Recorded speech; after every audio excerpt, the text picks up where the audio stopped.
Hey everyone. Want to see? Wait until a few people get in on this. Here we go.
President Trump, thank you.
Resim çaycı İran, bayraklı beyaz İran. Resim çaycı İran, bayraklı beyaz İran. Resim çaycı İran. Dostlar hazırız dostlar, erken bakalım. Erken başı sarışarası. Cumhuriyet! Cumhuriyet!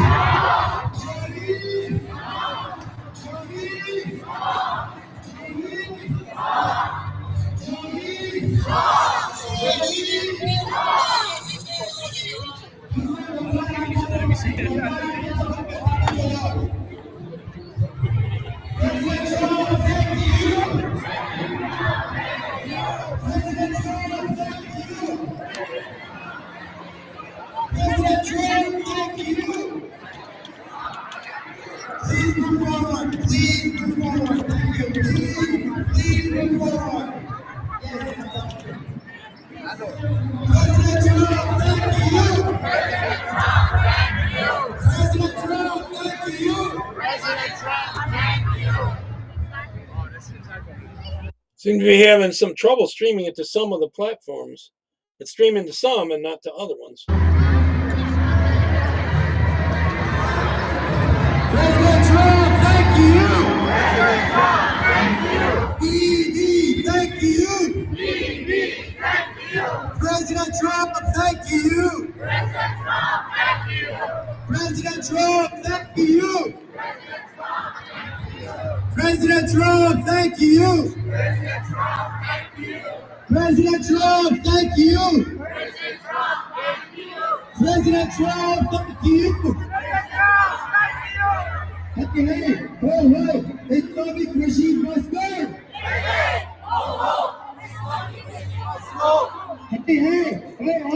Islamic regime must go. Hey, Islamic regime must go.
Change in Iran, regime change in Iran.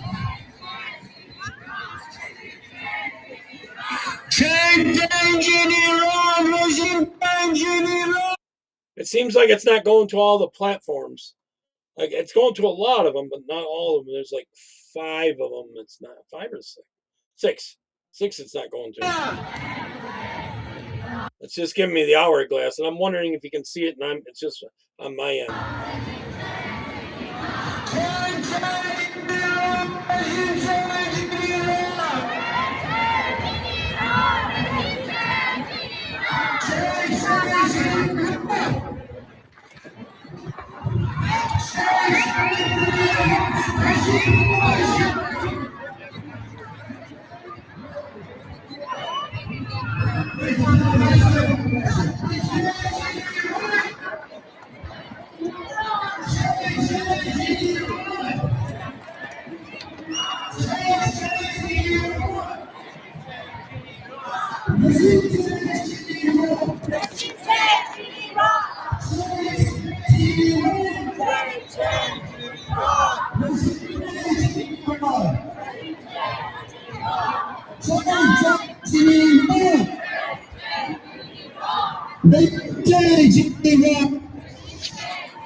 That's one long flag.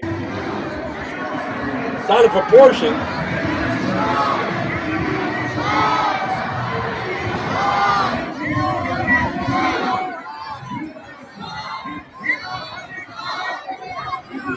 Yeah, this isn't working everywhere.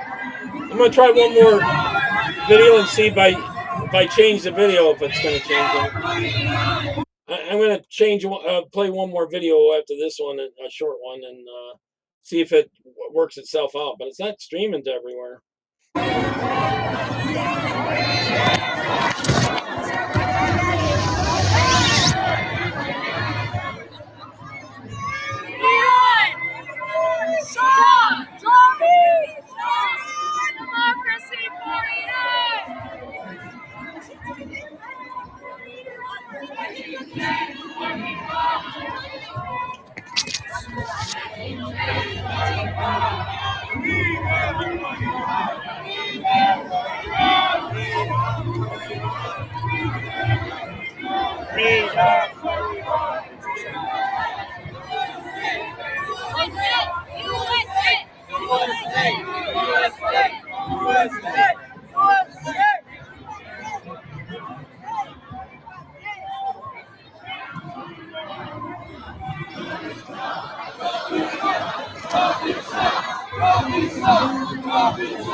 Yeah, it don't seem to be working. I'll try another video, see if that makes a difference. I don't know that it will, but I'll try one. I know you're upset. You have the right to be upset, but you're only upset because you're ignorant. Ignorant of the facts. What are the facts? We've been here before. What Trump is doing right now in Iran, we've faced it before in a different manner, but the exact same threat. You don't believe me? Here's Christopher Hitchens to explain. When Mr. Jefferson finally becomes president, the very first thing he does is to declare war. And he does it without consulting Congress. And he sends the American fleet with the Marine Corps way out, too far from land and too far gone in time for them to be recalled when he finally does tell Congress he's sent them. This is because he wanted to make absolutely sure that this war was a success. The war he declared was known to us as the Barbary War, and largely forgotten, I think, now in our history, but of extreme importance, not just as America's first war, but as a war of liberation. The war was against what, as I say, vulgarly called the Barbary states. These are more properly described as the states of the Ottoman Empire in North Africa, what we would now call Algeria, Morocco, Tunisia and Libya. Tripoli would have been Libya. Tripoli then would be Libya now, in other words. They were the Ottoman states. They commanded the entrance to the Mediterranean from the Atlantic, the Straits of Gibraltar, the Pillars of Hercules. They were in an extraordinary position to impose their will on navigation. And it's calculated now by the best historians, a lot of this is quite recent work, that between 1750, about 1750 and about 1820, about 1.5 million Europeans and Americans were kidnapped by these powers, taken from their ships. The ships were taken to, and pressed into slavery. You could avoid this if you paid a tribute to the relevant potentate, the bey or sultan, which most European powers tended to do. There was a tariff for it, but the United States was in a weak position at that point to be paying the tribute. And after I end it, I'll see if it ended up recording it. The British Crown, which had up until then been guaranteeing American shipping, was rather vindictive and probably, in fact, made bargains with the Barbary states in order that they would particularly pick upon American shipping, showing them what they'd lost by losing the protection of the Union Jack. So the situation was pretty desperate. These ships were, very powerful too. It's recorded that almost the entire. I'm not making this as a local pitch because I'm in Annapolis, but the entire town of Can anyone Baltimore see in this? Ireland was carried off, the entire population, in one night by Arab slavers and never seen again. They ranged that far north and all the way down into the Atlantic.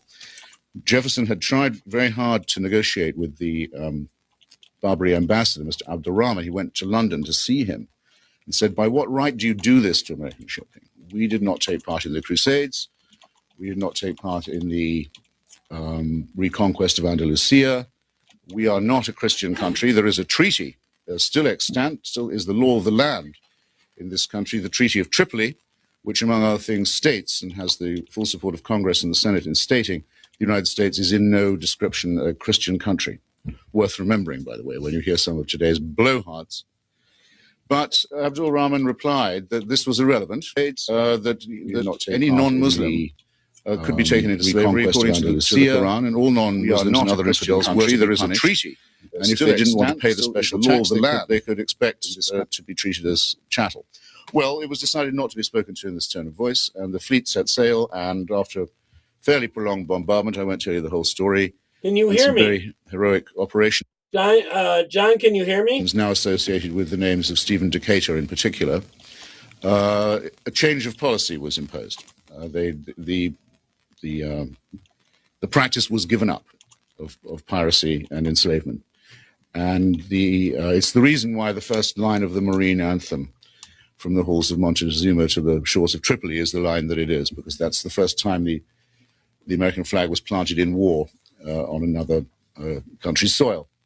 This was a very brisk start to Mr. Jefferson's presidential life, and he meant it, I think, I argue strongly in my book, to show that the American Revolution was not for Americans alone. The first 12 minutes, it was nothing on my end for some platforms. Some platforms it was going through, and some other ones it wasn't. The ideas that it embodied were, he hoped, capable of universal emulation. He hoped that they would spread. He believed they had spread to France. He'd been disappointed by the defeat of his friend, the Marquis de Lafayette, in the fratricide within the French Revolution, but nonetheless he believed that slowly and by degrees the American Revolution would export itself and could be exported by violence if necessary or if negated. Congratulations. If you made it all the way through, you're no longer ignorant to what's going on today. Thomas Jefferson in 1801 made the same unilateral decision that Trump just did. I'm going to invade this nation without asking for permission from Congress, because if I do, they won't grant it to me. They won't do it, but we've still got to fix the problem. And the problem is that regardless of what you may think, the Iranian government, the regime, has been at war with the U.S. since 1979. Don't believe me? They've killed over 1,000 of our U.S. service members through them themselves or through their proxies. 1,000. How many more have to die before you realize we're at war? That's where we are, folks. This is what Trump is doing and why. Congratulations. You've been educated. You're watching the Kramer Says Project.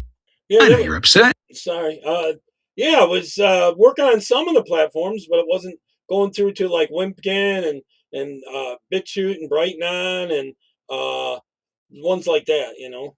There was like 6 or 7 that it wasn't going through to.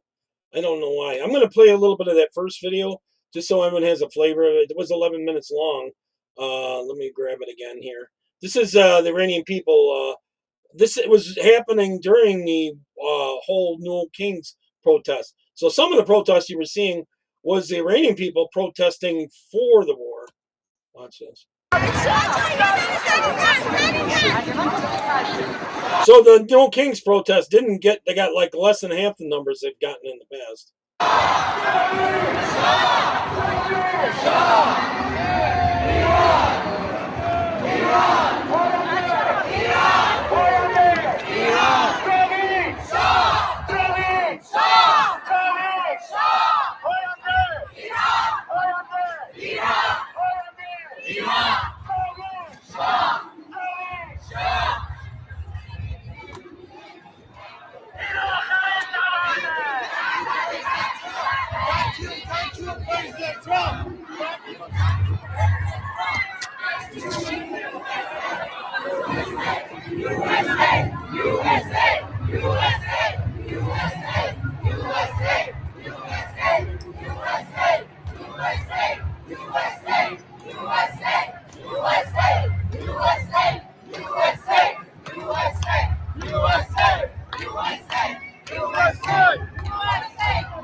We'll get moving ahead to they're pulling the flag down. This is a real long march. It's fairly big, you know, and not as big as not as big as the No Kings, but it's pretty big. President Trump! Maybe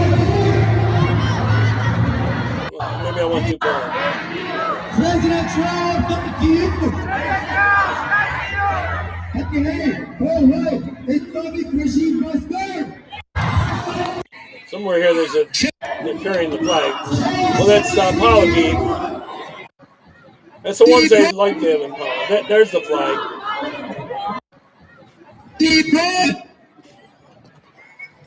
Don't touch Iran!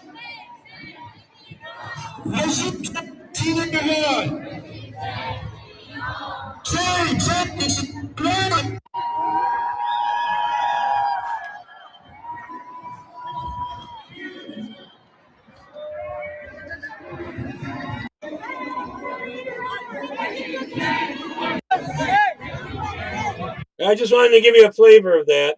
Let me grab another one. It's a hard time getting in tonight.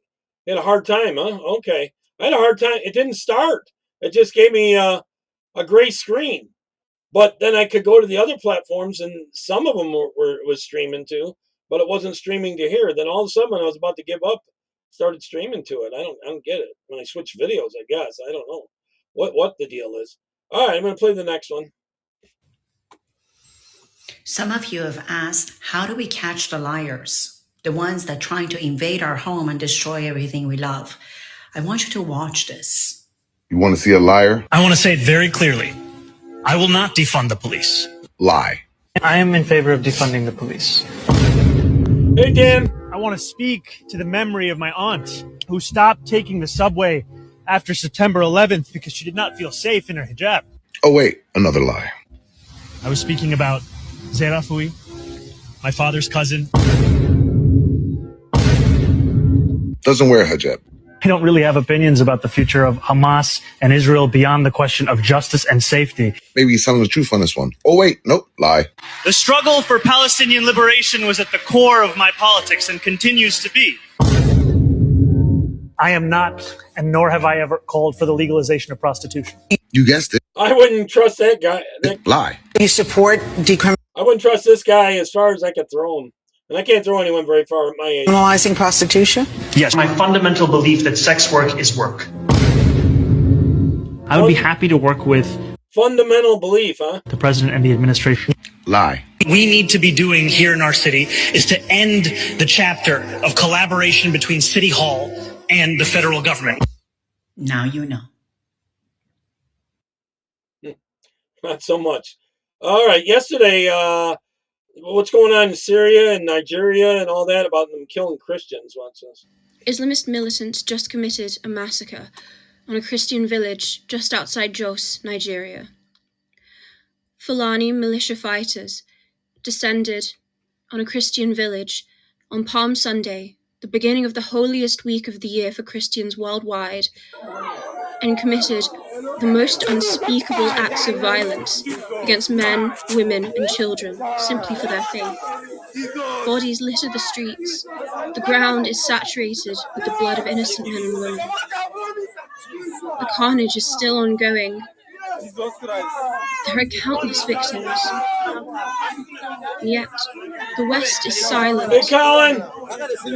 There are no headlines. There are no news reports. There is no coverage. Christian people are being murdered. And the West couldn't care less. Not really, no. They couldn't. Where is the justice? On the holiest week of our Christian calendar, our Christian brothers and sisters are being slaughtered in the street. And we're powerless to help them. How can the world be turning a blind eye while innocent children, families, brothers, sisters, fathers, mothers, are falling victim to the most unspeakable horrors. We're seeing videos emerge that beg a belief that are beyond anything the human mind can comprehend. There are over 500,000 posts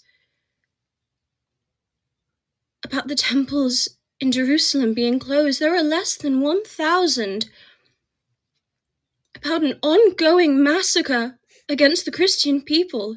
Yesterday it was Syria. Today it is Nigeria. In Libya, Christian migrants are being kidnapped and sold in slave markets by Islamist terrorists. Our people are at war, and the world is ignoring us. This cannot go on. Change must happen. This is holy war. Kind of is on their side. That's what the way they see it. That's for sure. Okay, this is in Nigeria. They caught a Christian, and they beat him.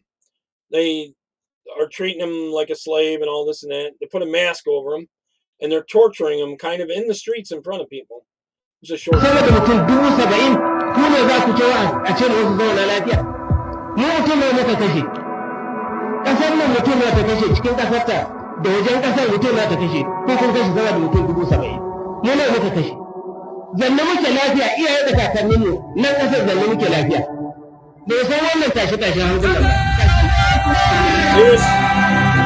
See this guy here? They got a mask over his face with a Trump face on it, and they're poking him and pulling stuff on him and poking him and burning him, throwing rocks at him.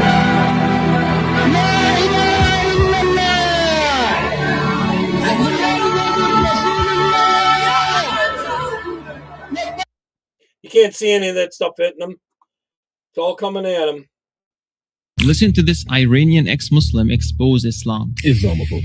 Yeah, Islamophobe. That's not how it works. There's no such thing as Islamophobe when you know Islam, when you're born in an Islamic country. Like me, like Iranians, like Egyptians, like Syrians, like Lebanese people. When you know Islam and you saw what Islam is doing, when you see the scripture, when you know Hadith, when you know Quran, when you know the Muftis and Imams, when you know Sunnis, when you know Shias, there's no such thing as Islamophobia. We have Islamo-trauma. We are Islamo-traumatized. Yeah, I'm traumatized by Islam because I saw the Muslims kill people, women, kidnapping people, and doing all of these using ayahs and surahs of Quran. I saw Sunnis doing all this using hadith too. How do you want to label people as Islamophobe when we know actually what Muslims are capable of doing? All the Muslims are running away from their own countries and coming to the West. Why? If Islam is so good, if Islamic countries are amazing, why don't you stay in an Islamic country? Why do you see mass migration from Islamic countries to Western Christian countries? Why? Explain it right now. You can't even say but the verses and the ayahs in this surah and that surah, it was just for that time. It was just for that one war that Muhammad was fighting. You can't even do that because that means the word of your Allah, the word of your God is not binding, is not eternal. Is the word of Allah binding? Then what Allah said in Surah 9, verse 29, Surah 9, remember, is a very aggressive surah. It's a very aggressive chapter. Verse 29 of all that information is too much to keep in my head.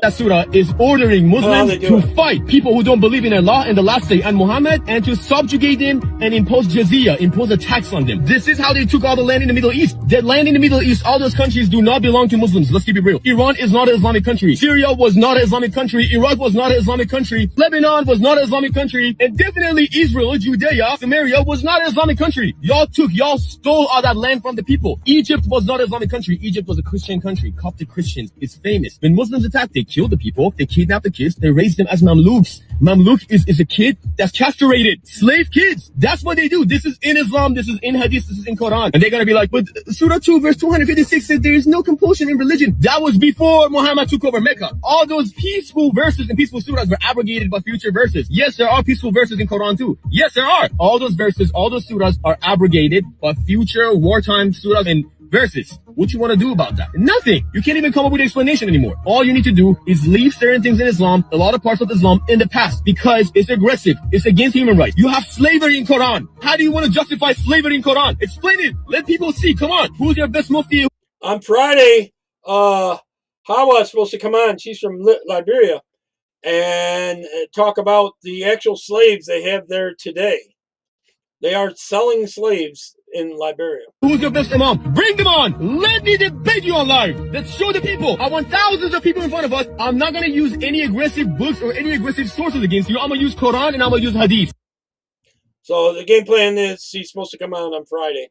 So we'll see. All right, let me close this. I want to get everyone's opinion on this. This is Pahlavi. He's the, to give a little background, he's the one that they're talking about running Iran temporarily while they set up a constitution, elections, and all that kind of stuff. He's the son of the former king of Iran. He's the son of their Pahlavi Jr., I guess. I don't know exactly what the names were. And this is his speech at CPAC. I thought it was pretty good. Hits all the points pretty well. I wanted to see what everyone's opinions are in the chat. The one up on the corner, that's Goldie. I know her, and she's definitely Iranian and pro Pahlavi.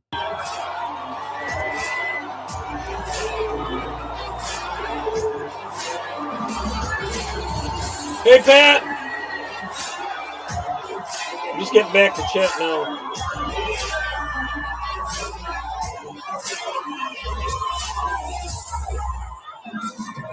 Yeah, Pat, I was having a hard time starting it. It was starting on several platforms, but not on like about 5 of them. There was about 5 that just was sitting there thinking forever.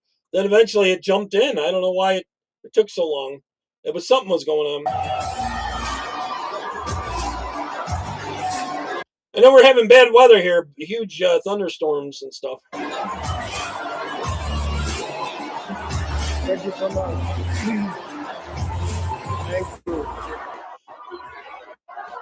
Thank you. Thank you so much. Your garage floor can go from this. Oh, sorry about this the ads. I had just to one pause for a day. long time. Here's why homeowners are making the switch. Let me know what you think of this guy's speech. He's the son of the former king of Iran. And he's joining together with all the opposition forces to go against the Islamists and kick them out. Thank you. Thank you. Sepas Kozarak. Sepas. Tammy, hopefully I haven't missed anyone. In Persia, we say thank you to all the Iranians. Because Jodi Shah. Jodi Shah.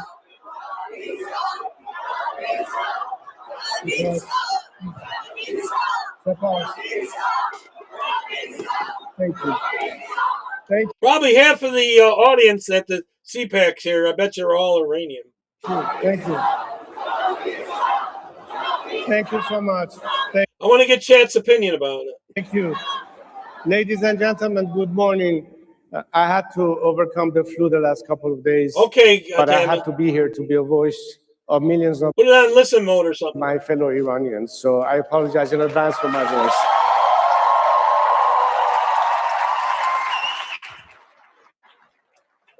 I begin today in the memory of my fallen compatriots, the heroes of my country who have fought, bled, and died, not only for their own freedom and for the liberation of Iran from the... For those listening, it looks like that the people there, they're talking about rising up in about a week and physically taking their country back. Clutches of an evil, depraved regime that has held us hostage for 47 years. But for the freedom, peace, and security of the world. Not since last night, Tammy?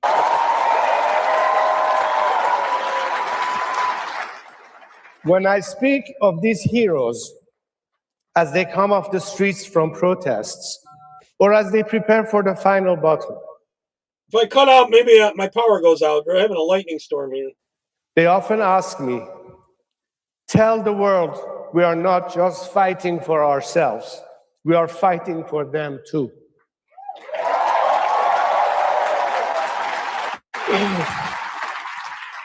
So it is in that spirit and in their honor that asks you to close your eyes for a moment and imagine a free Iran. No more nuclear threats, no more terrorism, no more hostage-taking, no more closing of the Strait of Hormuz, no more blackmailing of the global community. Imagine an Iran that instead of exporting terrorism is promoting freedom. Freedom to its people, stability to its neighbors, national security and economic opportunity for the United States and the free world.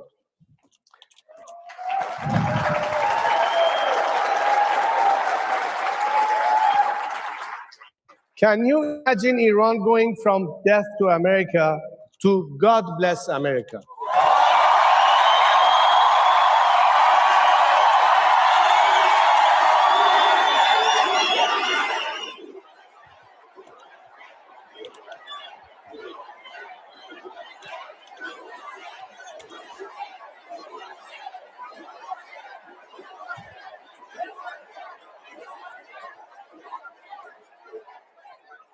Well, I too can, because I have seen the true soul of my people. Let's remember, on 9/11, one of America's darkest hours, when your enemies, and even some who claim to be your friends, celebrated those horrific attacks, the Iranian people did something the world wasn't supposed to see. They risked their lives to hold candlelight vigils in the heart of Tehran.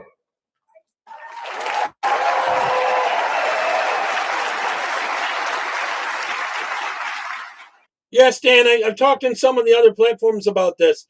They've got a group of exiled Iranians that are former leaders and stuff in their communities there that were kind of oppositions, and they're all joining together to put this back together. They're making plans now about the new government and when they get back in power here soon, to have elections, constitution, all that kind of stuff. Whatever form of governments you're going to have. I know they definitely plan on elections and that. So they got to have an interim government. They didn't do it for a camera. They did it for a friend in pain. John, did you and Tammy just see each other earlier today or something? That is the true face of Iran. Hi, Mark. Unlike the regime that worships death and destruction, the Iranian people celebrate life and liberty. That's why I can imagine an Iran that exports engineers instead of extremists, startups instead of suicide bombers, energy instead of hatred. I can imagine a Middle East where Iran is no longer a source of chaos, but an anchor of stability.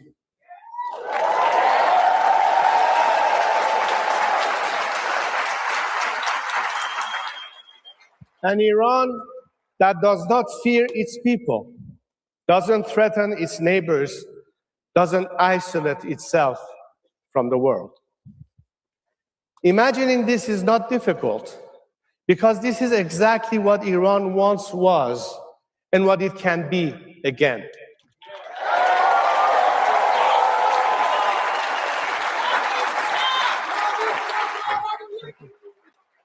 When Iran is free, the Middle East changes.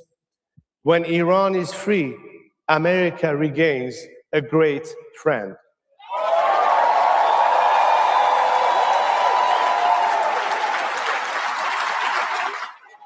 A free Iran represents the single largest untapped economic opportunity of the 21st century. A nation of 93 million people, highly educated, you're giving us clues, John. Entrepreneurial and pro-West, finally unleashed. Over the next decade alone, lose 45 pounds sorry and become unrecognized. I'll try to skip them. March 30th, we start the chair. A strategic U.S.-Iran partnership could generate more than $1 trillion for the American economy.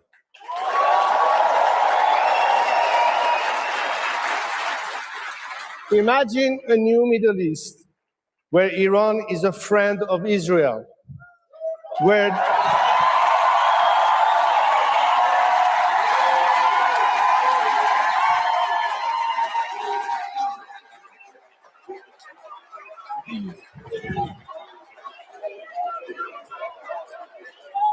Thank you.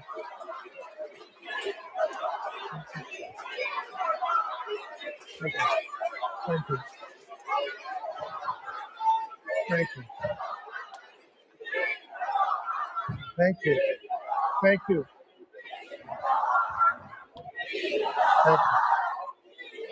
Thank you so much. Where the Abraham Accords are extended into the Cyrus Accord. Eliminated, yeah. Named for Cyrus the Great, the Iranian king who issued the first Charter of Human Rights and whose vision of religious tolerance inspired Thomas Jefferson. Today, the Islamic Republic tramples upon Iran's millennia-old legacy of tolerance for religious minorities. And I'm telling you, they want to get rid of Islam in Iran. Wages war on them. In a country with the fastest rate of growth of Christianity in the world, the regime,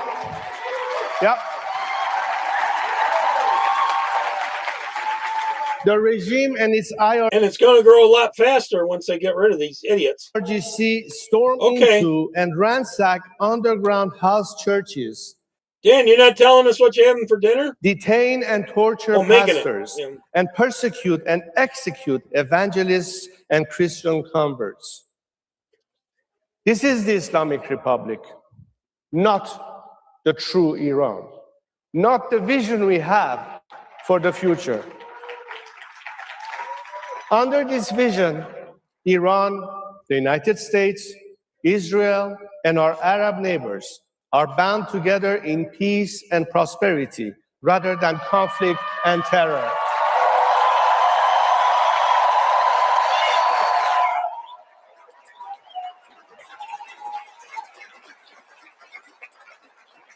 The Middle East will be turning out the people I'm talking to, that Saudi Arabia that's really pushing for this overthrow a lot. Be able to handle our own affairs and manage our own backyard. When we can put an end to the endless wars and allow our American friends to bring back their sons and daughters in uniform and focus where they want to, back home.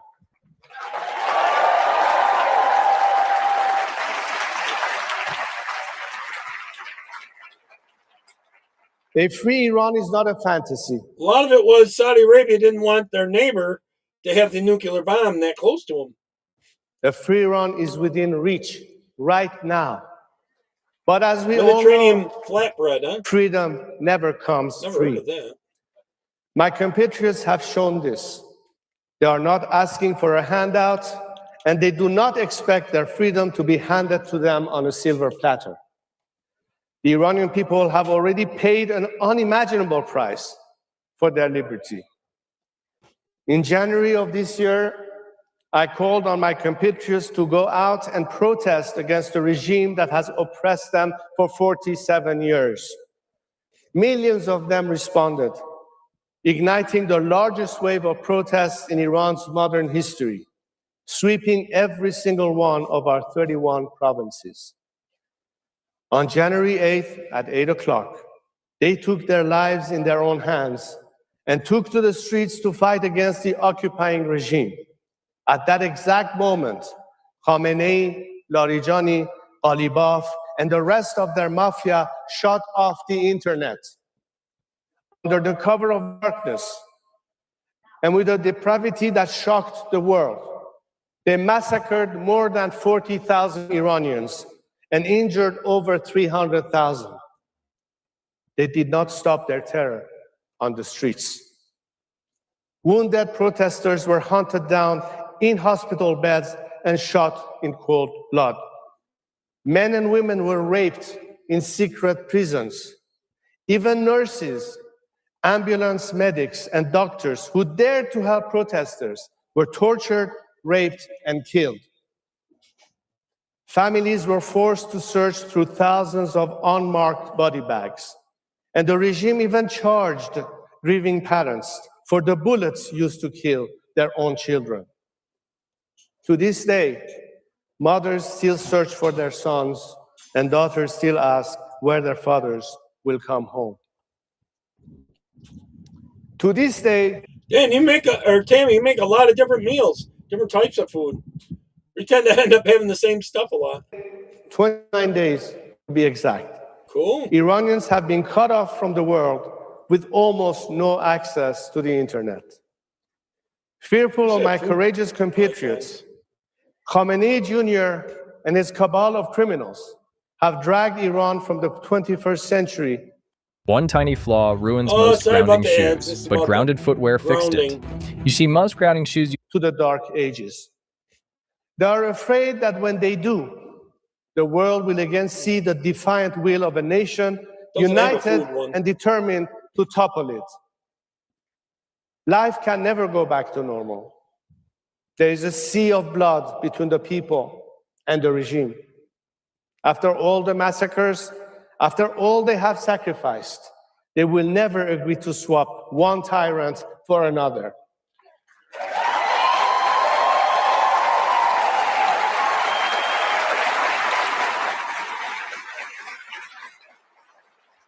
And another anti-American tyrant will not serve American interests either. The only thing that the remnants of this regime can be relied on to do is to buy time, to cheat, and to steal. They will never be honest or true partners for peace. President Trump was right when he said, we don't want to come back every 2 years. But if a faction of the regime is left in power, that is exactly what will happen. It will buy time. It will pretend to negotiate. And then it will return to its old jihadist ways of threatening America, its security. You guys must eat early because I know you're at least an hour ahead of us here. And its interests. Or behind us in a way. Like it's 4 something there.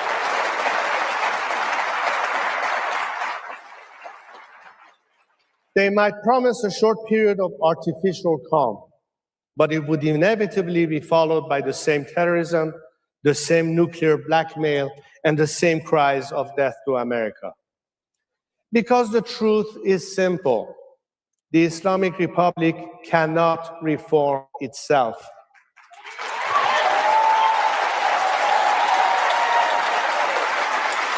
You cannot reform a snake. Venom is in its DNA.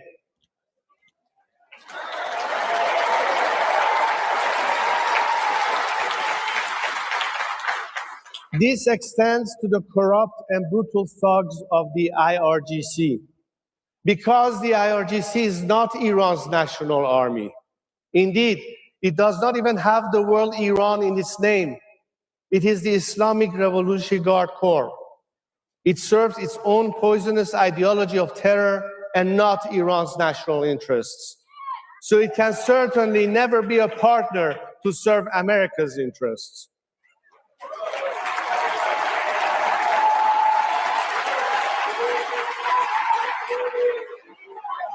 Thank you.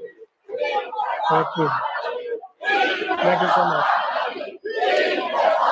Thank you. Thank you so much. Thank you. Thank you so much. I have 4 minutes left. I'm halfway through my speech. Oh, it's a long talk, John. The only path to lasting peace and stability runs through a clean break with this regime. For the first time in 47 years, President Trump's strategy has given us a real chance to achieve that outcome. For decades, every American president since Jimmy Carter chose to try to manage this looming threat rather than resolve it. Each of them has failed. They have only made the problem worse. The result has been more dead Iranians and more dead Americans. So the mullahs operated on the assumption that America didn't have the stomach to confront them decisively. That assumption began to collapse when President Trump ordered the strike on Qasem Soleimani.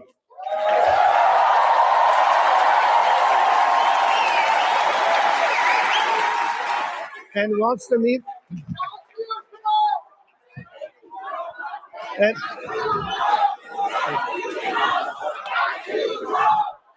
I used to be cook in a restaurant for a couple of years back in the early 70s, like 73.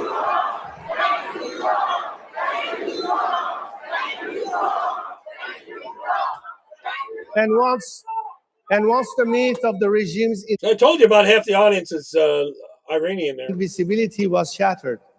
Possibilities began to move in a different direction. Operation Midnight Hammer and Epic Fury have done something extraordinary. The killing of Khamenei and many of his henchmen, the destruction of more than 80% of the regime's ballistic missile arsenal, and the obliteration of the nuclear sites have leveled the playing field. This did not happen by accident. It happened because of President Trump's resolve and the courage of American troops.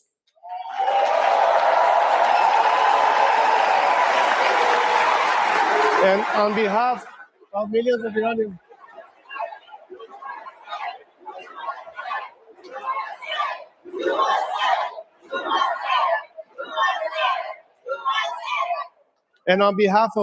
Iranians, we thank them. Their sacrifice was not in vain. For the first time in nearly half a century, I went to see my knee surgeon. He wanted to do total knee replacement. I have really severe bone. The Iranian people have a fighting chance to. Yeah, I'm gonna, Pat. I'm gonna have a former Muslim on Friday. Who's a good friend of mine. Was born Muslim and got out of it, and is Christian. Now I'm talking about it. She's from Liberia in Africa, and talking about the slave trade and everything. She's been on before. Hawa. And this regime of terror and chaos. The regime's repressive machine has been degraded, its terror network cut off, and its leadership decimated. Well, PA? But for this all to be worth it, the sacrifices of both. Whereabouts PA? Because PA is not that far from me, really. Americans and Iranians. For the goodwill between PA our is a two big people, state, though, very long. which you see on vibrant display here today. To continue, we must finish the job. This regime in its entirety must go.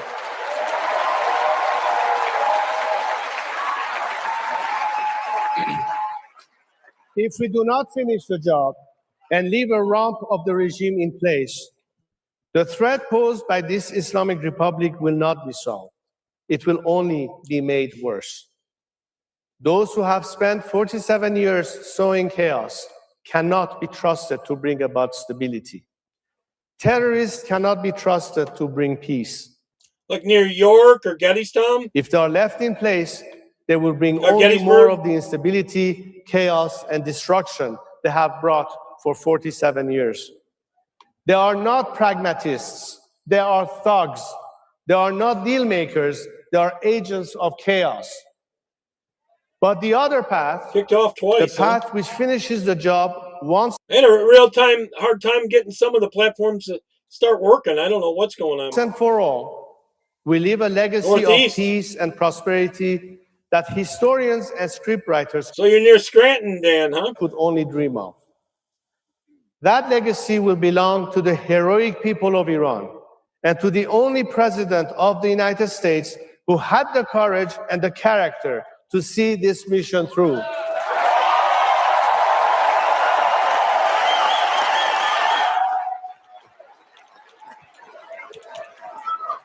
Today,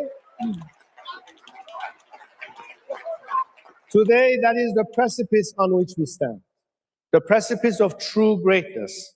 Iranians are ready to play their part. The final blow will be delivered by the people of Iran themselves. They are already on the ground, and they have already demonstrated their extraordinary courage. They are ready to fight again, but they must be given the chance to do so.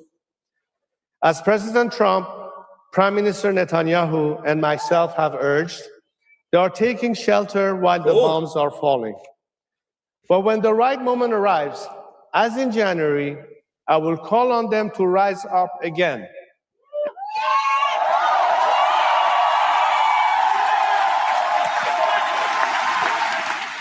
And when they do, I have no doubt they will put an end to the dark chapter of the Islamic Republic. Dan, is there a lot of leftists in the Scranton area? It used to be that way, but I think it's becoming more Republican, isn't it? Republic once and for all, and reclaim their homeland, their dignity, and their future.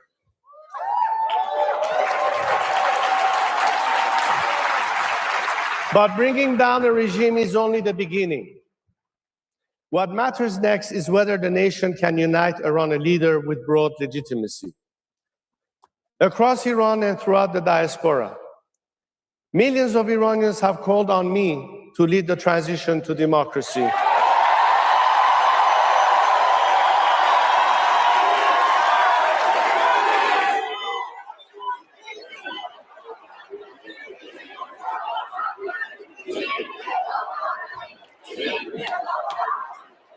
Now, their plan is to temporarily have this kind of government that they're putting together. They're all cooperating. And then they'll set up a form, a government form of, they're going to have different parliamentary type form, or, whatever form they're going to have. Then they're going to have elections to elect their people. So him saying he wants to lead it, that's just leading him in the transition.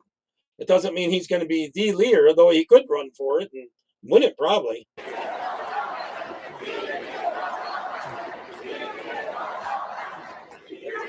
Thank you. I have accepted that call, not to serve myself. I have accepted that call, not to serve myself. Not off the top of my head. Red Creek, I've heard of, not Pearl Creek. Red Creek's about 15 minutes, maybe a little over an hour from me. That's on the other side of Rochester. If it's there, I'm not sure where Pearl Creek is. But to serve my nation and my people. I'll have to look it up, Tommy.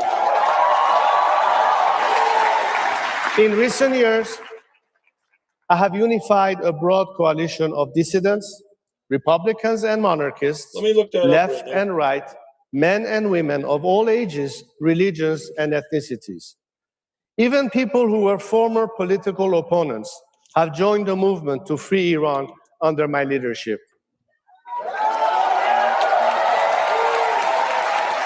Equally important, Iran's armed forces and bureaucracy will follow me.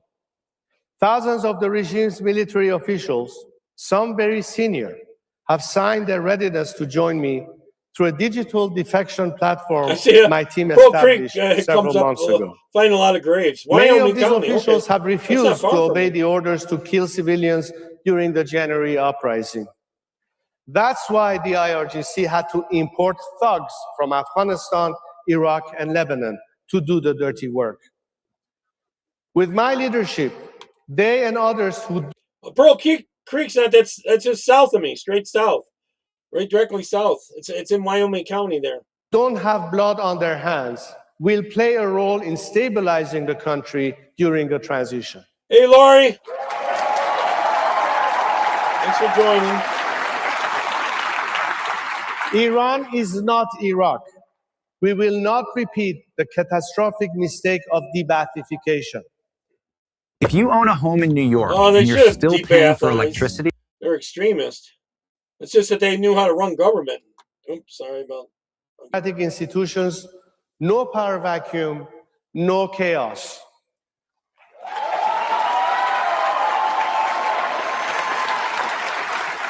The transition will be orderly, and my team of experts have produced a detailed plan called the Iran Prosperity Project, or IPP. This is a roadmap for national recovery, including the first 100 days after the regime's collapse and the long-term reconstruction and stabilization of our country. What we ask of America now is simple. Stay the course. Do not throw this crumbling regime a lifeline. Pave the way for the Iranian people. That one line there, I so agree. Don't let them stay in power, because they'll be stronger if they come out the other side and still in power. To finish the job.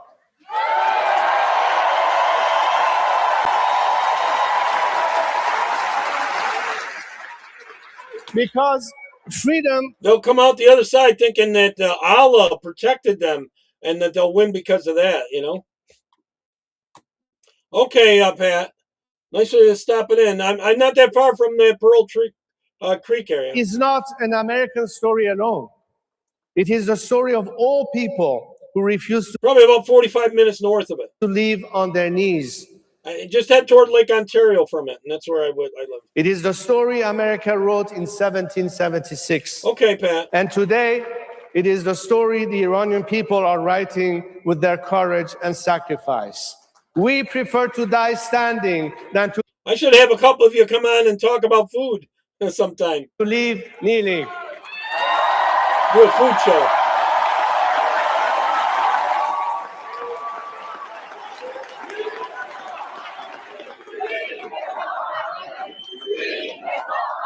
Thank you. Thank you.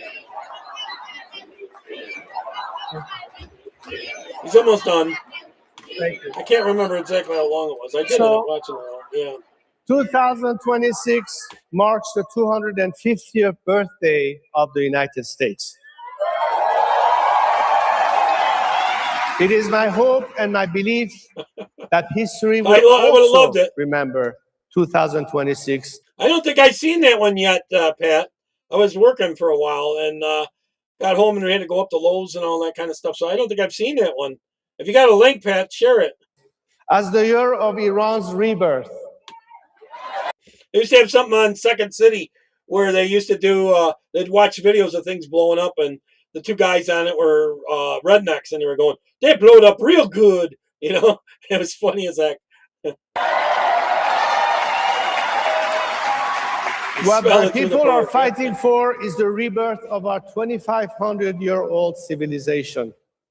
When the black page of the illegitimate Islamic regime is turned, I'll watch it. Well, that is the transition and heritage. Never mind. I'm sure I'll end up seeing it. I talked to a lot of Iranian and Kurdish people. They will share it with me.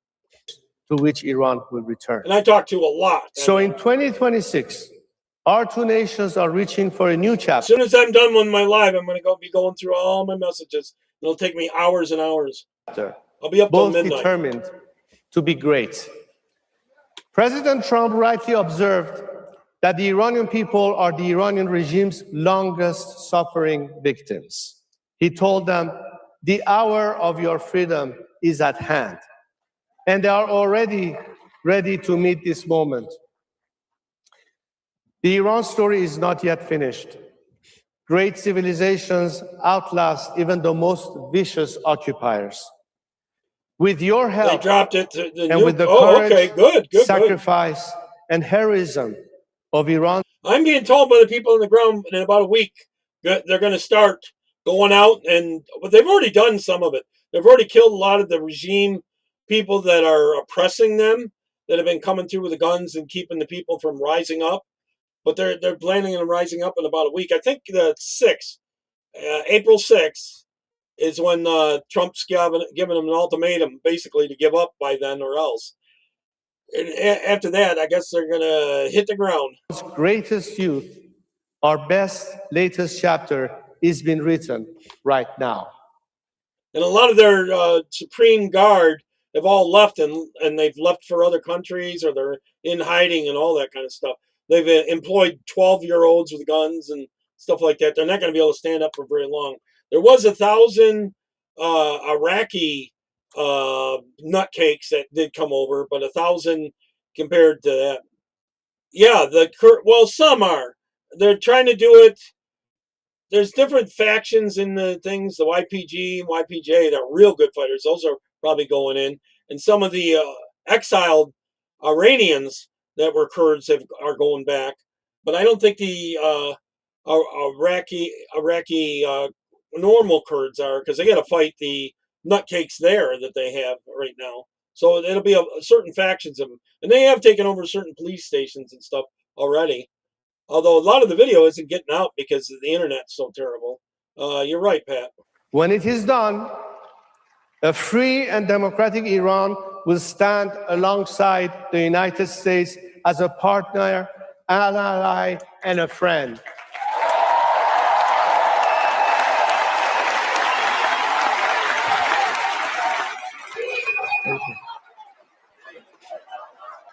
President Trump. Pat, I should answer that fully. Right now, they're having trouble when you're ground troops and coming on the ground. The Iranians still have enough drones that's a problem. We got to get rid of their manufacturing of all the drone control. So that's what's got to be. They got to fully take that out yet. And then the ground troops will win. They will beat them easily. President. Thank you. What's left of the Iranians, there's 5 factions that are kind of squabbling with each other that aren't organized to fight against them rising up. So the one woman is like, he's like, oh, sugar king, we love you. America great again. I intend to make Iran great again.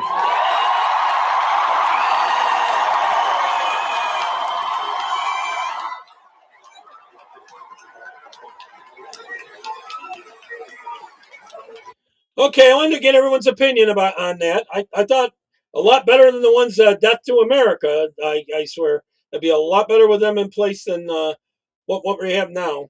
So I think I'm going to go over to Turley's thing. No, wait a minute. I have one more before that. Actually, I'm not going to do Turley. I have another video I wanted to play. This is on the ground there. This is what happened like about a month ago, just after the regime tried to stop the people from rising up. Here's what happened. Now, just the opposite is happening now. This is them going around shooting the normal people.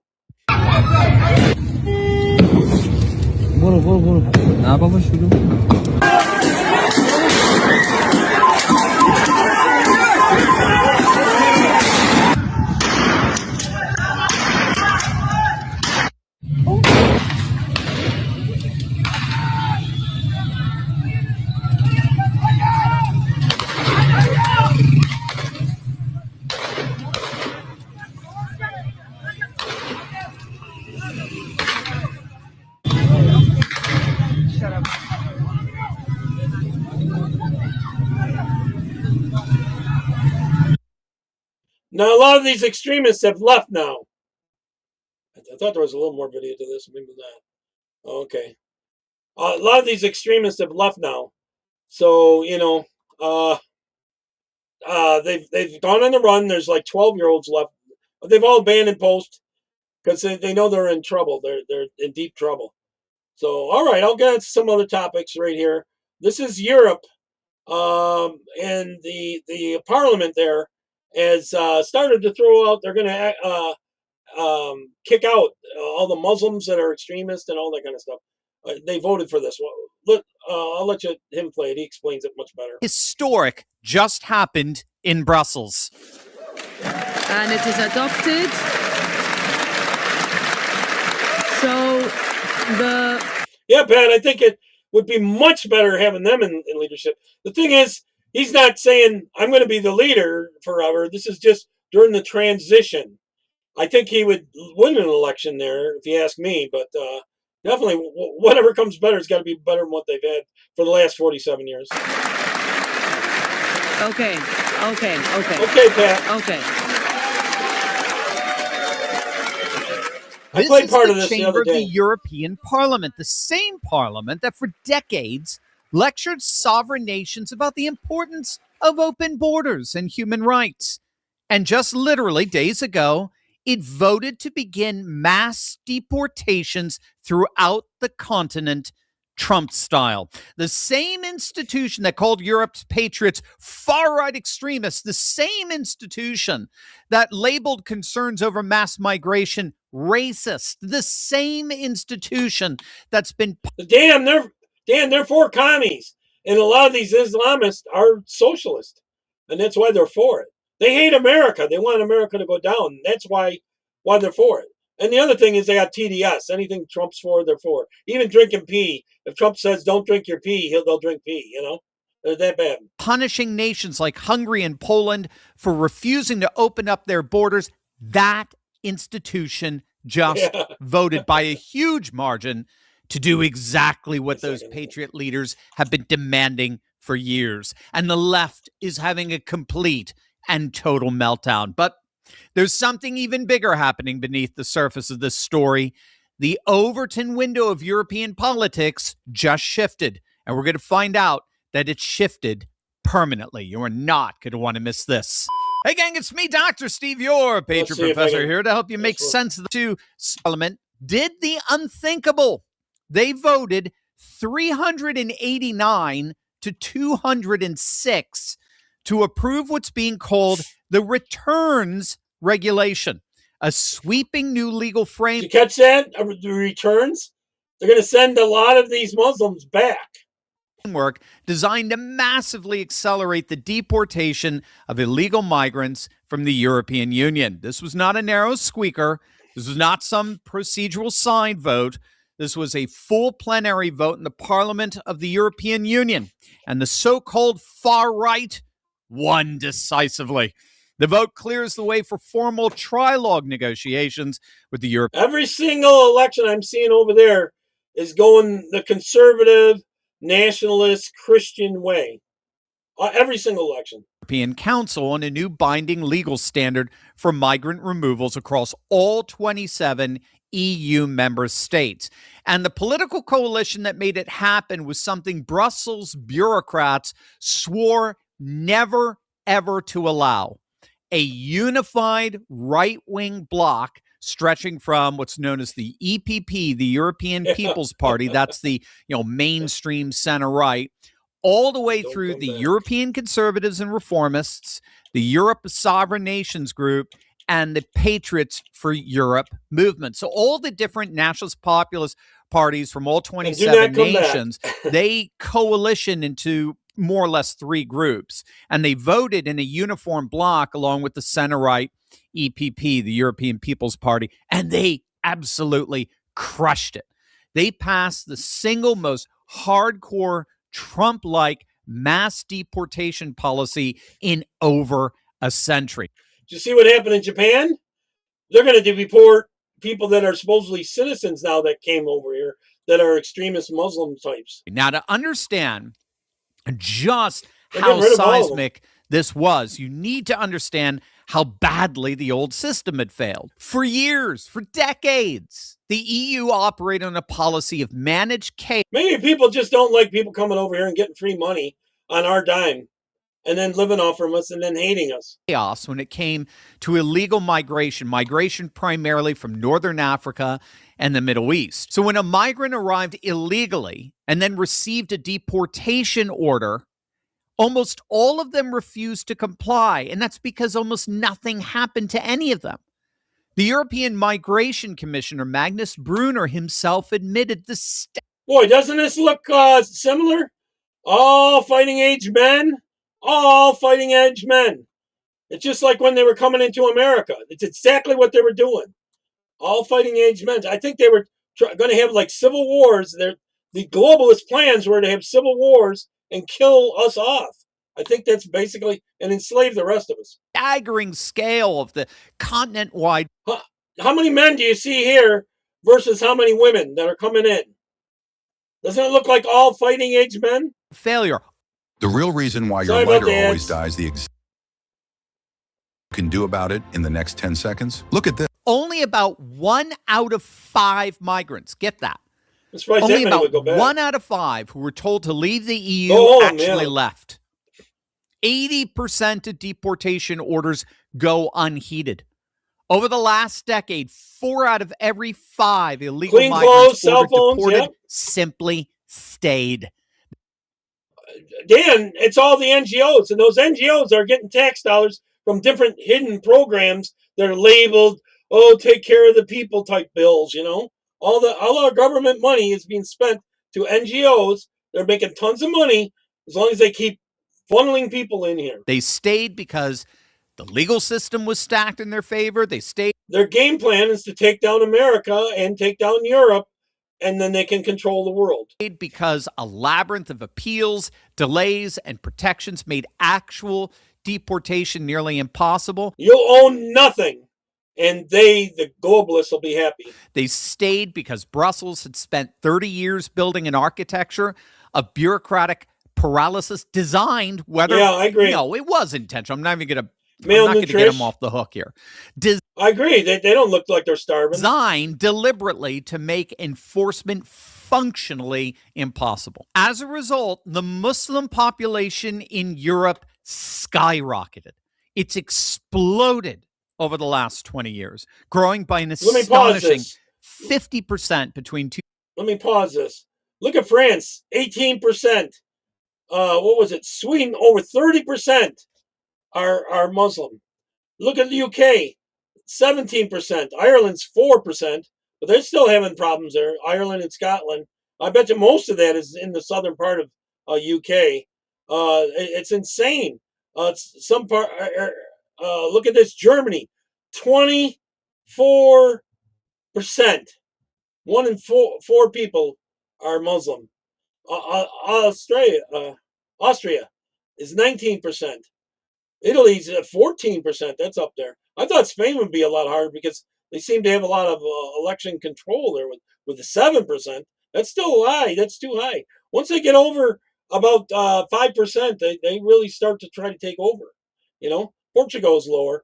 Poland only 0.2%. A lot of these Eastern Bloc countries, Hungary's got 4. They didn't let it happen. Now, there's 2 parts of Germany here. Now, the eastern part of Germany, they're not so much letting them in. It's all the western part of Germany is bad. 2005 and 2025. And European citizens, the ones watching their cities transform, their neighborhoods change, their daughters afraid to walk home at night. They were told this was compassion. They were told this was progress. They were told that wanting your laws enforced made you a bigot.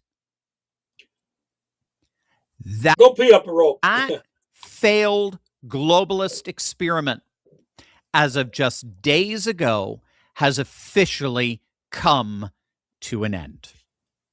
Under the returns regulation, the EU is now moving toward 4 major changes. So first, stricter return procedures with real penalties. So migrants issued a deportation order will now be legally required to cooperate with their own removal with very strict enforcement and follow-up.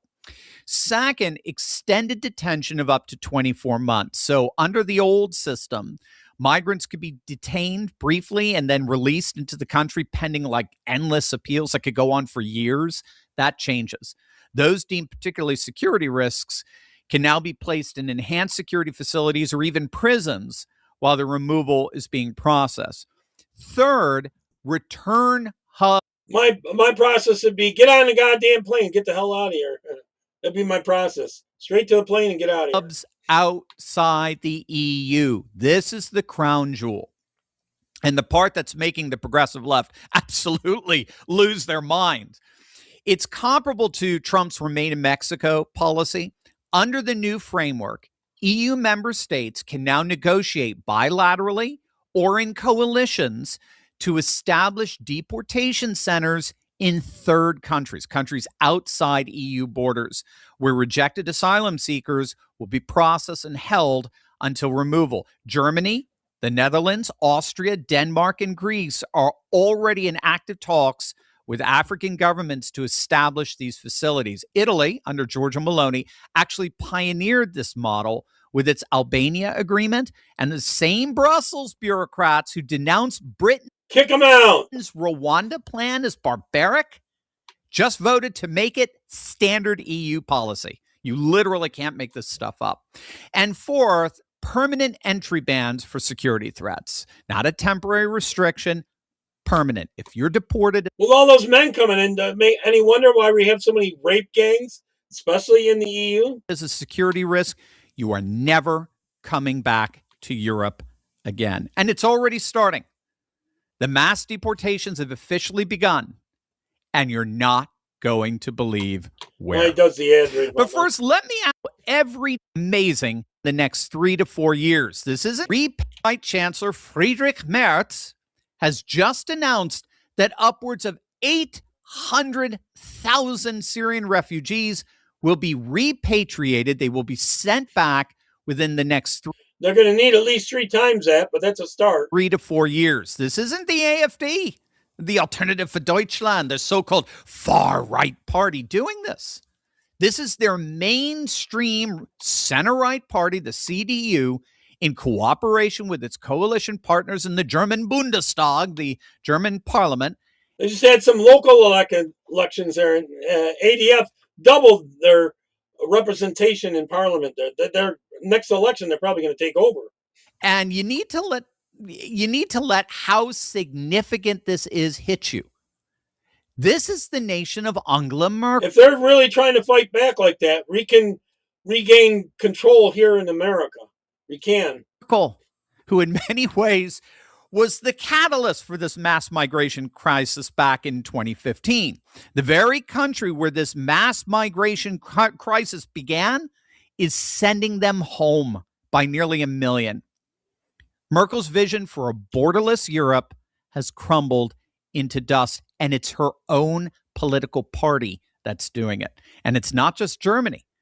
There's nothing short of a groundswell of legislation. Well, in Germany, 24% are Muslim now. Being passed, pushing back against the Islamification of Europe. Years back, the Swiss People's Party successfully banned the construction of minarets throughout their nation, as well as wearing the burqa in public places. France, too, famously followed suit, banning the burqa in all public spaces, as has Belgium, Bulgaria, Austria, Denmark, Luxembourg, and the Netherlands. They've all passed their own versions of the burqa ban. In fact, in October, Portugal became the 9th European country to pass a nationwide ban proposed by the populist right Chega Party, with fines up to 4,000 euros and prison terms of up to 3 years for anyone who forces a woman to veil. Now, of course, the political left is freaking out over this. The European Council of Refugees and Exiles is absolutely besides themselves. They cannot believe that Brussels, of all places, the European Parliament, has instituted these Trump-like remigration policies. But unfortunately for them, they just don't know what time it is. Sorry about the ads. They, the political left, are the odd man out on this one. The Overton window, as it's called, has shifted so far. I've seen a lot of people in the comments before. Can we take away the voting rights of these leftists? That'd be a good thing, actually. And fast to the right, that the progressive establishment no longer even has the vocabulary to respond effectively. They're still using it. They're going to the same verbal toolkit. Racist, far right, bigot, extremist. That toolkit's broken.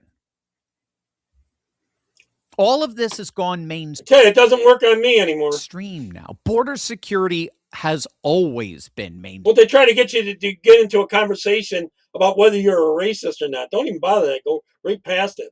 Go to the issue. Extreme. We know that. It just took a while for the bullies in Brussels to finally get the message. But based on what just happened there last week, that message was received loud and clear. A new era appears to be dawning in Europe. With the rise of the populist right taking over European politics, the power shifted away from borderless globalists to the border security of Western civilizationalists.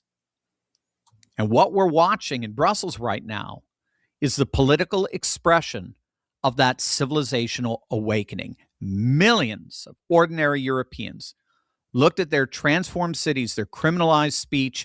Maybe they've had enough. Their daughters afraid to walk home at night, and they concluded correctly that something sacred was being deliberately dismantled.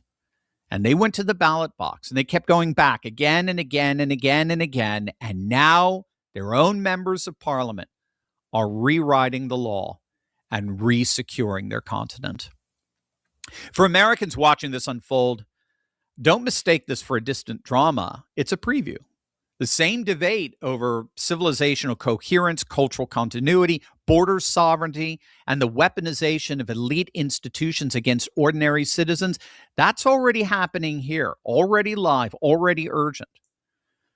What Europe is demonstrating in real time is that no institution is permanently captured.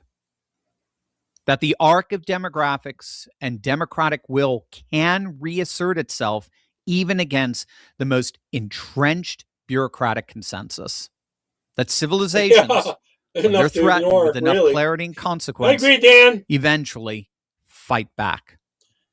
It's a good sign, although up in Canada, that they haven't gotten to the same point yet.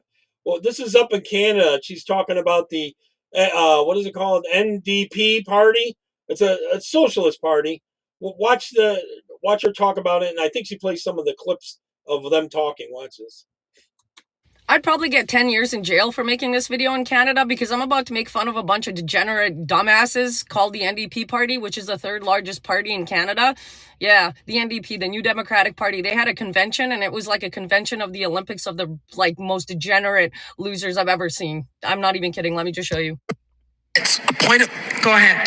It's like a point of privilege. The microphones seem really low today. It's hard to hear everyone at the mic. Between the background noise and the volume in here with the microphones, it's really hard to hear. And the closed captioning also is slower to make it hard to keep up with what's going on. Thank you, Delegate. I have a hearing impairment and I'm struggling to hear the delegates, and I know that you are too. Let's have some order. We'll hear from the delegate on microphone 1, please. I'm pretty sure Dumbo can hear colors from space. What? They avoid me. That whatever that thing is, it's a they them. They them. Hey, Hitler. Love that little Hitler cut. You know, these are commies. You know what? It's like the Nazi party, but with just rainbow colors. But let's keep going. She, her, elle, and en français. It's gonna be really hard to follow Rob Ashton. Amazing speaker. We are a working class party. I'd ask her, what the hell's that in your nose? I think most of us in this room are behind that, and while we can debate on the specific words and who is and isn't included, I think our Constitution needs to recognize that. And I also recognize there is, I'm sorry, I'm speaking way too fast. Let me slow down for the closed captioning. I'm so sorry, I get excited. It's a point of privilege. The closed captions for this convention are running between 6 and 10 seconds behind. So it's just a request for the chairpersons to be aware. And when you move to a vote, I'm still reading the debate. So if we could just take a little pause, that would be appreciated. Okay. Did you see the snapping fingers instead of clapping? Because they're not allowed to clap. Because there's too many people, sensitive feelings, ears. Ah! Did you see how he said chairpersons? Because we're not allowed to say, chairman or chairwoman. Because that gets you in jail. These are the degenerates that are now holding on to the Canadian politicians. And this is what it's like living there. But it keeps getting better.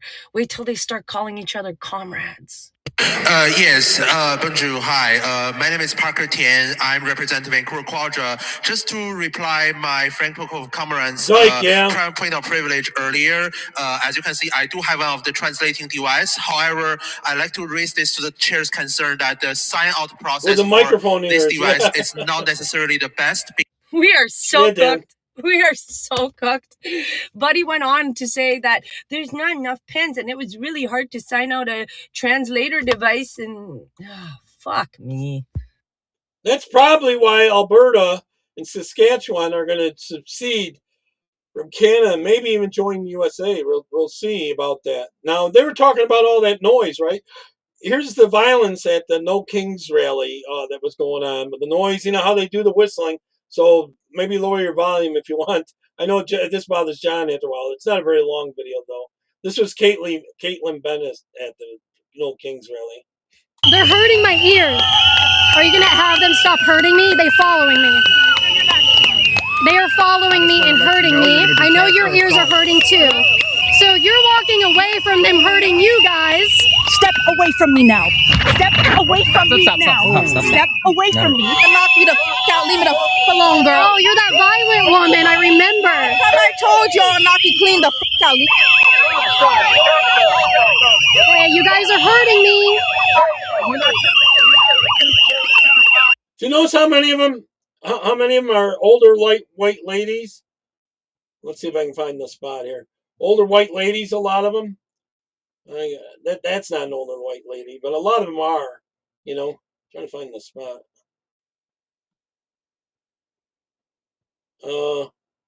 Yeah, clown pictures. But a lot of them are older, like white ladies. He's actively telling them, keep blowing your whistle at me. I walked away. You are hurting me. Look at that retard.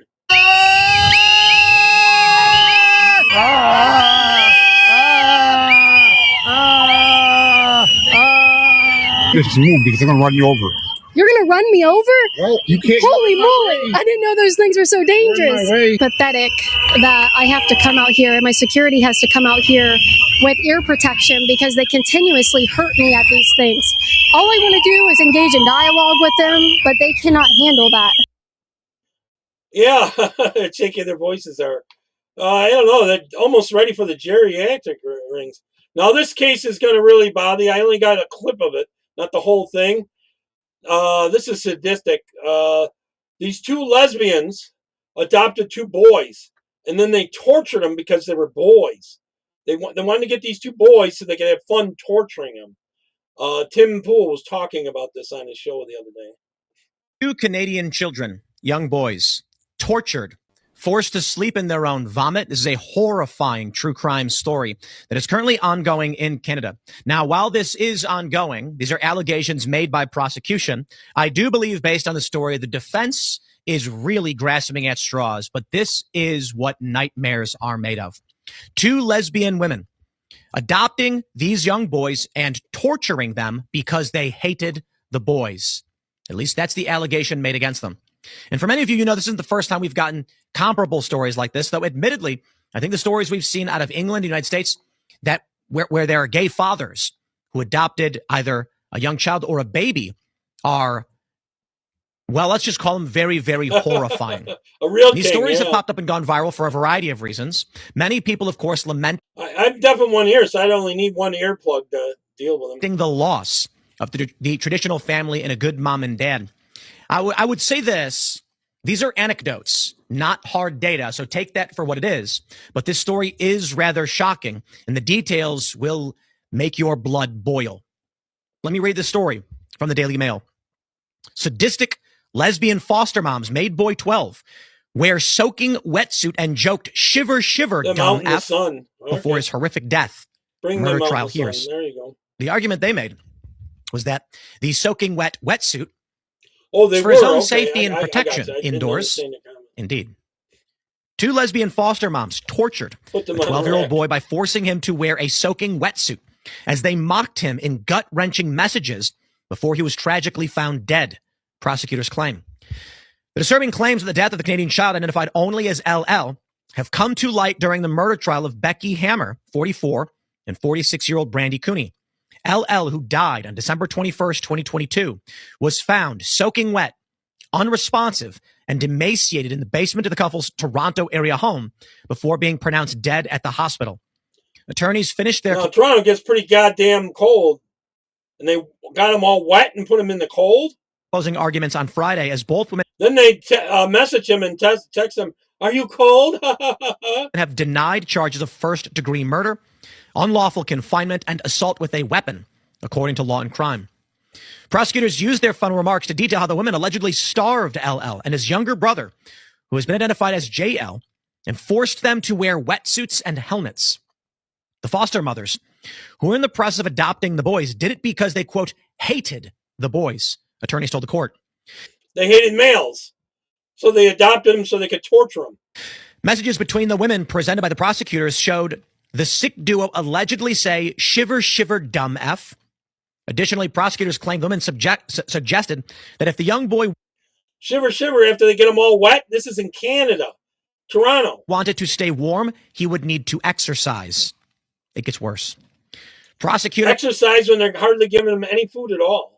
They pretty much starved them to death. Monica McKenzie said that the women knew the consequences of their abuse after Cooney sent Hammer a worried text that the boy was going to die. Quote, unfortunately, I don't have the whole story there, but I don't know if anyone else has heard more about it. But that's sick in the head beyond belief to me. All right, this is about the software that they're putting in the police vehicles now.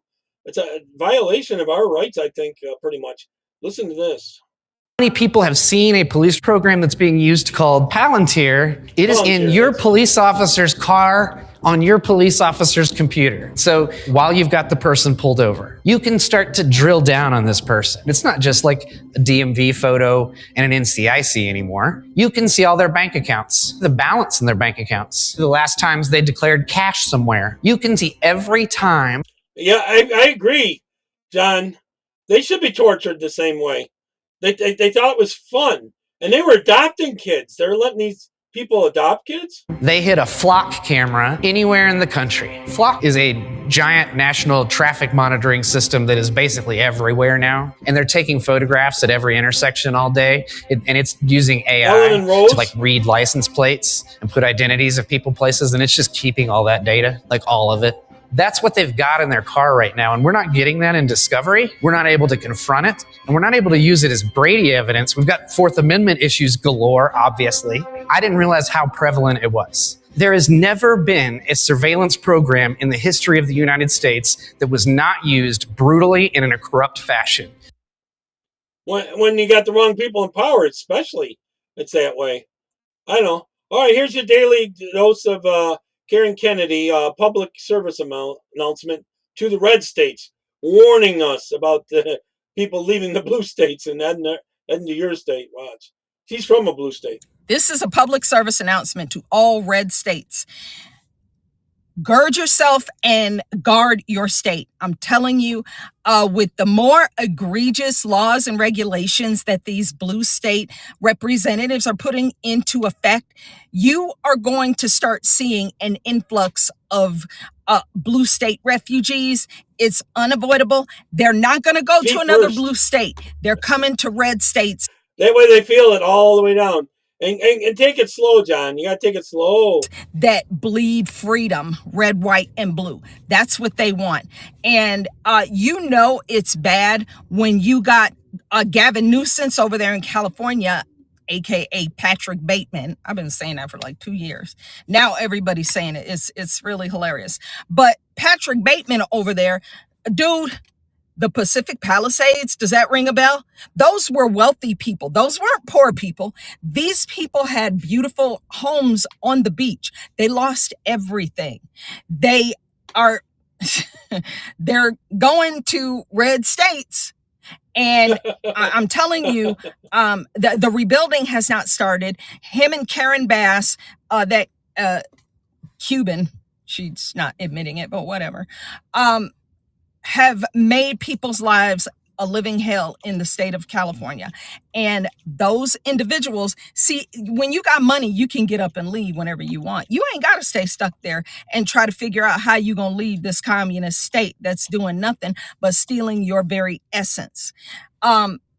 There's something we know here famously as the Rocky Mountain Heist. Michelle Malkin did a documentary on it some years back. I don't know what happened to her. She just kind of disappeared. But it's about 45 minutes, and it spells out that the communist takeover is not a bug. It's a feature. It is something that's very strategic, and it is done from the inside out. These individuals are a fucking cancer. They will eat. Absolutely true. That they're planning to take over. It's like a autoimmune disease where the organs in your body attack your own body. That's these Marxists. And I'm telling you what Jared Polis, Pat Stryker, who is the heiress to the Stryker fortune, that makes hospital beds and hospital equipment and things of that sort. Yeah, that bitch is part of it. They purposely put in place a plan. This was planned to destroy Colorado. It was red, blood red before I got here, I guess, maybe right before I got here, before we got stationed here. And it has just turned into a blue Democrat hellscape. And there's a lot of us, you know, Soros put in the first attorney general there, got them elected first. And that's when they started corrupting the election laws and bringing more illegals in. Conservatives, but there's so much craziness that you can't even get anywhere in the legislature because this is a Democrat supermajority. So they vote all of their crazy shit. And you know, the citizens are left just paying for all of their pet projects. I'm telling you, these states, these are red states. And I'm just going to read them off real fast. And I'm telling you, you better watch your ass. Alabama, Alaska, Arkansas, Florida, Idaho, Indiana, Iowa, Kansas, Kentucky, Louisiana, Mississippi, Missouri, Montana, Nebraska, North Carolina, North Dakota, Ohio, Oklahoma, South Carolina, South Dakota, Tennessee, Texas, Utah, West Virginia, and Wyoming.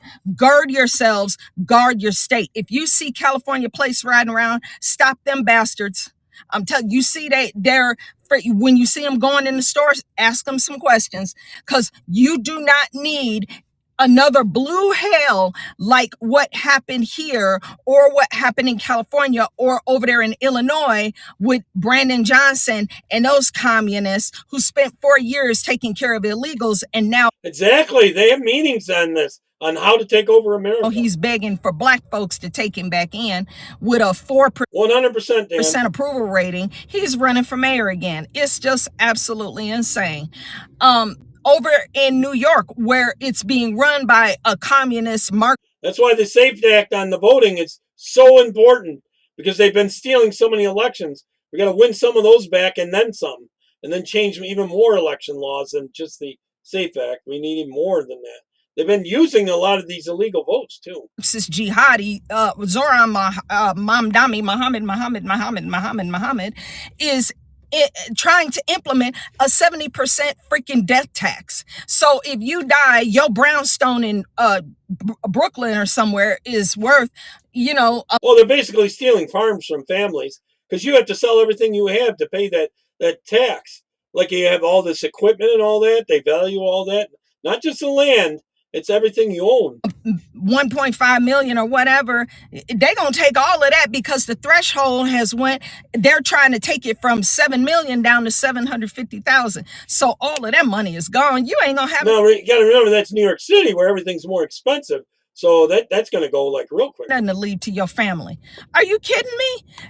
That when they don't care about the wealthy, when they are abusing the wealthy, you better do everything you can to try to go to greener pastures. But let me tell you what, don't go voting like you did when you... the Dems have gone total 100% socialist. Were in your blue hell, okay? They want to end the family unit. They want to get rid of Christianity. Y'all got something, y'all better wake the hell up. All Marxists do. Idaho, that's another one. Where it's been infiltrated by these white liberal crazies. Look, I love Moab, Utah. It's beautiful. There's a lot of off-roading there. Y'all better watch your shit, because the legislature and mayor's races and all of these school boards, it's been infiltrated by white liberals from California, Oregon, Washington. Washington just implemented those white liberal women, it tends to be.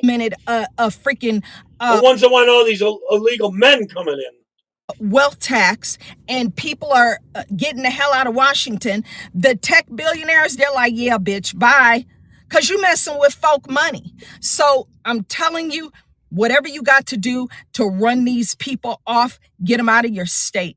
We got to have at least some states left that are red. We can't have them all be blue shitholes like Colorado. Oh, I agree. Colorado's gone so far left that they've stole so many elections. There's so much cheating in there. It's insane. And the redistricting and stuff is insane too. I marked this one. This is insane. I forgot exactly what. So I found another thing in the crazy world of lunacy. And it's not fake. It's not AI. It's not scripted. It's actually real. These are the crazy times we're in. This is from the Democratic Convention thing for Canada. Just watch. Thank you, Delegate. Oh, this is more on the same thing. But there's different clips of it, though.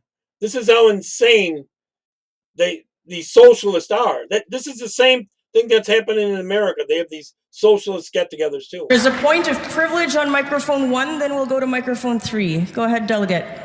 Yes. Hello. I was standing here with my gender equity card before you called on the previous. Gender equity card. So you got to be a victim. A victim. If you're a higher victim in the pecking order, you get to speak first. Yes, speaker. That's my point of privilege that I would like to raise. I will explain the speaking order, which is fixed, that I cannot amend, which is the pro-con rotation. You can move yourself up a line that you're standing in. I am pro, and I was... We went... You went pro, con, we went pro-con, pro, and my plan was to go con. The speaker at Con Mic 3 also has a speaking card. Yesterday, this card was used in an inappropriate manner. And while I understand in Ontario, we note this as equity, even if this was also used inappropriately in terms of gender. I want everyone to be mindful that these cards for individuals like myself who identify as a Black woman have no value outside of this space. Gender equity card. Do we have any common sense cards anywhere? Any real life cards? You gotta be a victim. Victimhood. Anywhere? Or is everybody just playing a giant game of make-believe and the whole world has to accommodate to it? I just, no. I don't know. If Colin's out there, he needs to watch this one. This is coming soon to Britain about the government's going to take your kids away if you don't do this. The British government can soon take away your child. Yes, you heard that right. The British government just announced that all newborn babies will be required to have a digital ID. And parents who refuse, they risk jail time. Or even Well, this is coming to America too. worse, the government could confiscate their child. This is not a conspiracy theory. This is literally their own announcement. But it gets even worse, because the United Kingdom is not alone. The European Union is also accelerating towards a digital ID implementation at the end of the year 2026. And then, as the next step in 2029, they will push the CBDC. Let's just imagine what becomes possible then. They can see what you buy, they can see who you are, they can see what you save, and they can see what you say online. Because social media access is also tied to the digital ID, because they want to protect children from social Yeah, they want to take your rights away on social media. That's really what it is.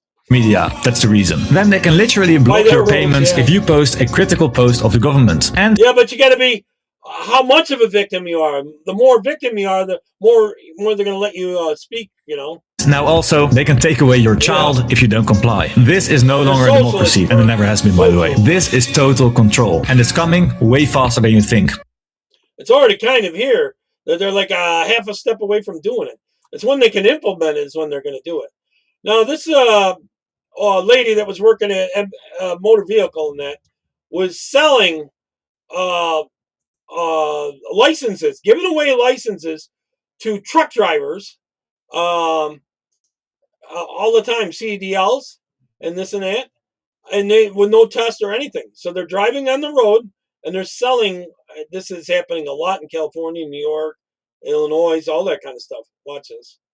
Kiana Gentry, step away from the computer. Excuse me, are you here for a CDL appointment? Ma'am, Homeland Security, step away from the terminal. The officers approaching Shawana Harris knew exactly what she did. She's about to find out they know. And in a few moments, her 23-year career at the California DMV will end in handcuffs. Homeland Security, what y'all want with me? I'm at You're work. under arrest for conspiracy to commit bribery. Bribery? She wouldn't get a chance to finish her sentence. In the 11 years since this scheme began, at least 185 commercial truck drivers had obtained California CDLs without ever passing a written test, without ever passing a behind-the-wheel exam, without ever demonstrating they could safely stop an 80,000-pound vehicle. 23 traffic accidents had already been linked to the fraud, and every single thread led back to the woman now sitting at the Victorville DMV counter, arms crossed, refusing to move. Quick question before we continue. Do you know what it takes to get a commercial truck license? Most people don't. That makes you feel safe on the roads, doesn't it? Especially with the California ones. Well, they're driving statewide. All right, this is a breaking video from the No Kings protest in Honolulu. I'm not sure if this is an ICE agent or not. I think it is, but I'm not sure. But they end up beating this guy up that's an ICE agent. Watch.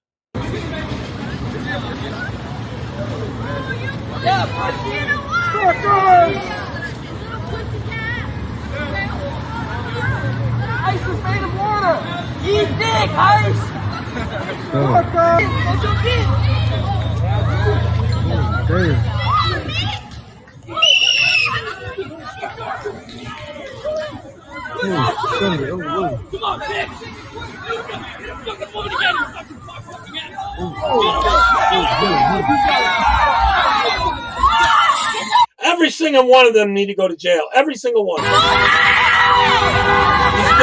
knocked out now. He's already out, fully out, and she's still kicking and punching him in the face. Oh, dang.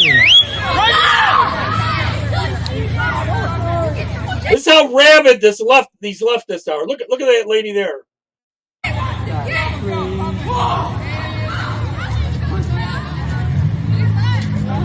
He's staggering. He's actually had a concussion, I guarantee you.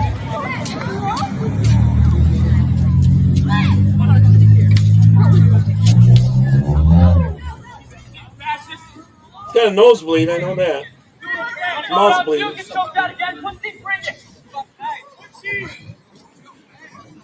Yeah, real brave when it's about 15-1 or something like that, right?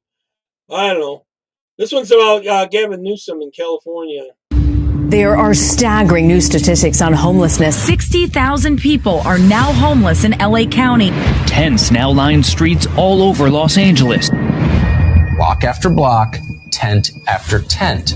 The city says they legally can't do anything about removing the homeless. It's honestly like Armageddon. It's post-apocalyptic. It's lawless. It's chaos. Prop 47, Prop 57. So people came out of the prisons, and people that had mental illness that shouldn't have been in prison in the first place, frankly. Yeah. Good point, John, about them standing around all this and that. One thing, I guess, maybe to record it, to turn them in, get all their IDs might be one thing, but also, you know, it's hard to stand there and just let that happen. Ended up on the street. Then, because we made drugs legal, essentially, in California, the drug users are here now because they don't get hassled. And if you're a drug addict, then you know it's warm. And by the way, you can steal $950 a day. Oh, but you can hand them some cash to get them to sign over their vote. That's what they really want them for, their vote. They don't want it for any other reason. And so if they're dependent on getting a little bit of drug money, they'll take your cash to vote. They will not even get hit for a misdemeanor. What you gonna do, beat my ass? You're not gonna sue for that, right? Crimes committed by homeless people are way up. A shirtless maniac armed with rocks. And a homeless person bit off part of his finger, pushes the man into the street. A nasty attack inside a Westside McDonald's. A stabbing on Hollywood Boulevard. Goes on a rampage with an axe. A woman beaten a scooter. Just last week, they found just a torso in a shopping cart, burned. Safe. I don't want to go to the grocery store and worry about my life. New rules on plastic straws officially go into effect today. Colin, tomorrow I plan on doing kind of a long one. I haven't watched it all, a little bit of it, by Tommy Robinson. I guess it was a real good one on what's going on over there. Definitely plan on playing that. So this Newsom's got the conditions he wants to make them dependent so they can hand out the cash from the NGOs and get them to vote and sign up whatever forever they want. You know, that's a plan that they want, you know. All right, this is how you know what's in your meat and real meat. This is how to know. Here's how to know if you're eating fake, lab-grown meat or real meat. They're not going to label it lab-grown or synthetic, sweetheart. That would scare you away. Instead, they use softer words that sound almost natural. The words you need to watch for are cell-cultured and cultivated meat. If you see those phrases on the label, that meat was grown in a laboratory from animal cells. It was never part of a living, breathing animal. Next time you're shopping, read the fine print. If it says cell-cultured, cultivated, or cell-based, put it back. Share this with your family so they know what to look for. Comment yes if this was helpful, and follow me for more things they don't want you to know. Boy, sometimes I don't want to know because it's scary, I tell you the truth. This one should discuss everyone. They killed her in cold blood. Spain is the one country that morally objects next to every other country that has the death penalty. They will take criminals, murderers, rapists into their country just so another country does not give them the death penalty. And then here they are, oh, we can give euthanasia to like this rape victim. That's okay. So they legalized this euthanasia program in 2021, right? So it's not even that old. It's supposed to be for terminal illnesses with unbearable suffering. This was not a terminal illness Noelia had. The state caused the majority of these issues and they offered her no justice. And then at the end, it's not like we are going to go above and beyond to find solutions to this problem. It's like, nope, let's wrap this up and move on. Yep. Boy. So they want to do euthanasia. They're doing a lot of this in Canada too. You know, it's sickening that they got no morals, I tell you. All right, I forgot to introduce this one. This is all the people that have been, not all the people, a lot of the people that have been killed. Someone put this together by the illegals. Kind of have to watch it.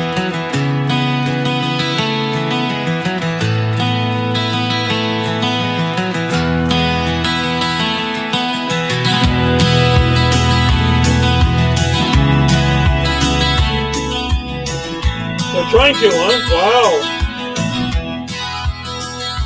Once they get that, they'll really start pushing it on the kids there, Colin. It's what they do. They try to talk the kids into killing themselves. It's this group that wants to get rid of a lot of the population. Hey, Mr. Springsteen. White Christian people. You're on the wrong side. You should be singing about the children who have died at the hands of illegals. No justice for them yet. They go unnoticed. Born in the USA, voice of the working man. What happened to our hero and his love for this land?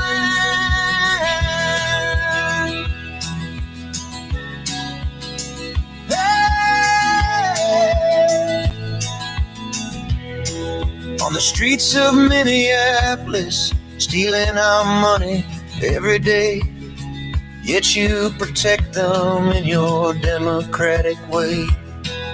It's us you should be helping with your protesting songs. Later, Dan. Hey, Mr. Springsteen, you're wrong. Born in the USA, voice of the working man. What happened to our hero and his love for this land?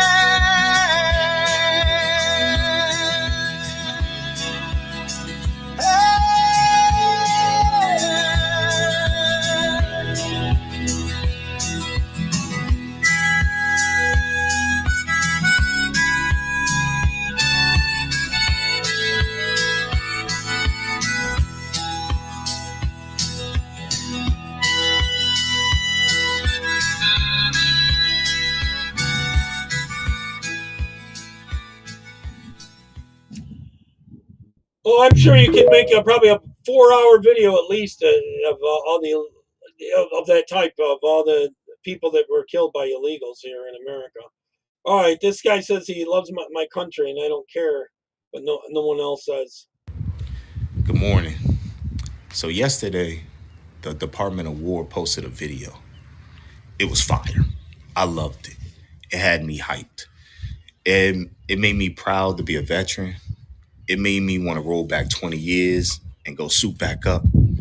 It made me proud to be an American, right? I love my country. I don't care what nobody say. I love my country.